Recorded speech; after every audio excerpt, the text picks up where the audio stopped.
Hello to everyone, आप सभी का दूसरी क्लासेस में स्वागत है।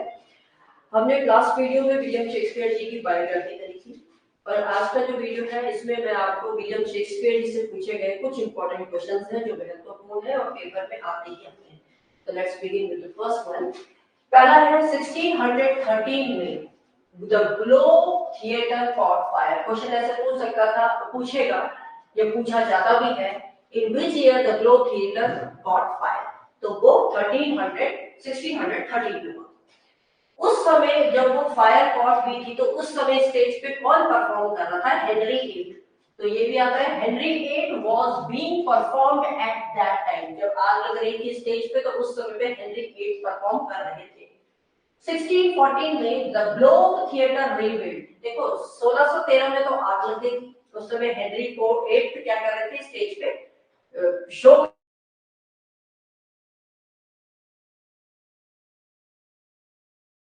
विलियम शेक्सपियर की सोनेट्स है जो पब्लिश हुई थी 1609 में।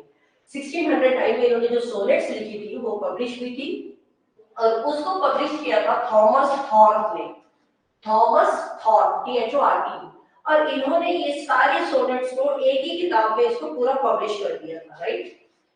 तो सोनेट्स की अगर हम डिस्कशन करें तो हर सोनेट में कुछ ना कुछ डेडिकेटेड है किसी के लिए। तो पहले देखते हैं सोनेट फ्रॉम 1 to 26। जो 1 से 26 का सोनेट है उसमें ये डेडिकेट किया गया था मिस्टर WH या अर्ल ऑफ साउथहैम्पटन या हेनरी रिचली।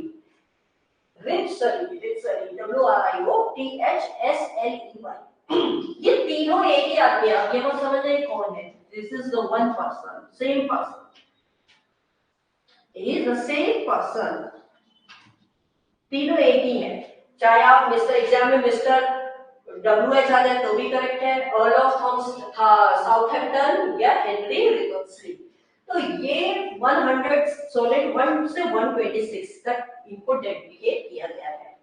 नेक्स्ट आता है सोनेट आपका 127 से चलते हैं और 152 तक। तो ये डेडिकेट किया गया है डार्क लेडी। अब वो डार्क लेडी कौन थी? वो डार्क लेडी थी एक मैरी फिटन।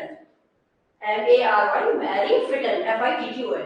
ये एक इटालियन डांसर थी in the court of Elizabeth. जो एलिजाबेथ के टाइम पे जो कोर्ट होता था उसमें ये एक डांसर थी।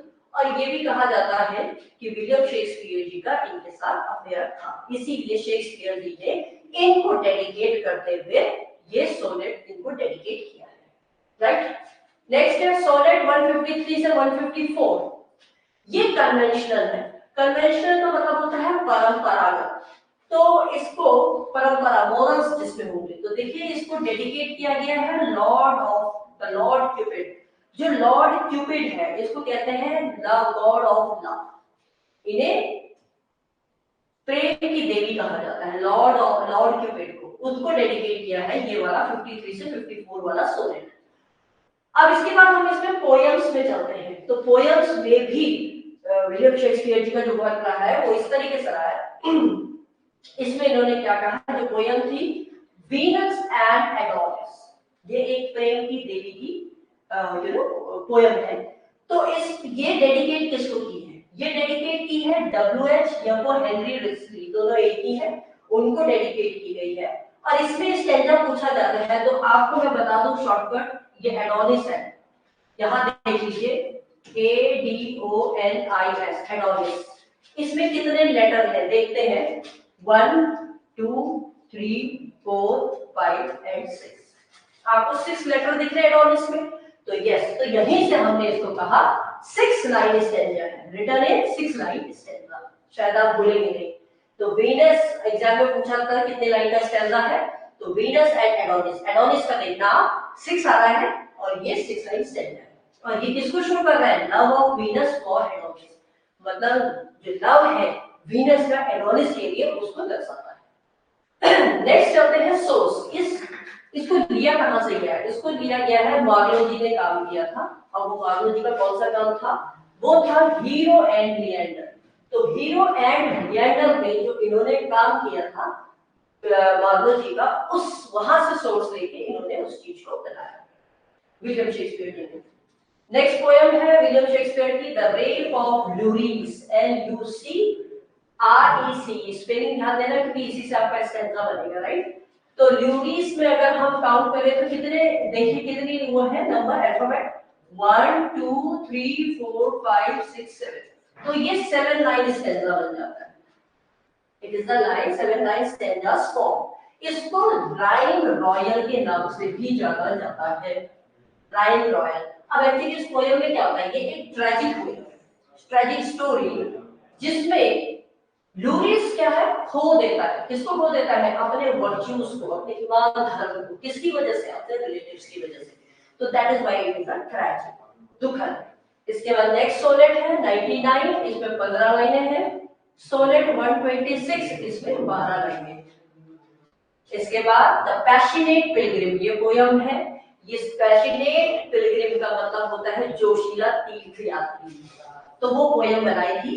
इसमें ये सीरीज ऑफ 15 सोनेट, मतलब इसमें 15 सोनेट्स की सीरीज है। I hope. इसके बाद नेक्स्ट चलते हैं the phoenix and the turtle. The phoenix and the turtle, ये जो पोयम है, ये पोयम इंक्लूडेड एलिगोरिकल पोयम। ये एक एलिगोरिकल पोयम के रूप में इसको लिया गया है।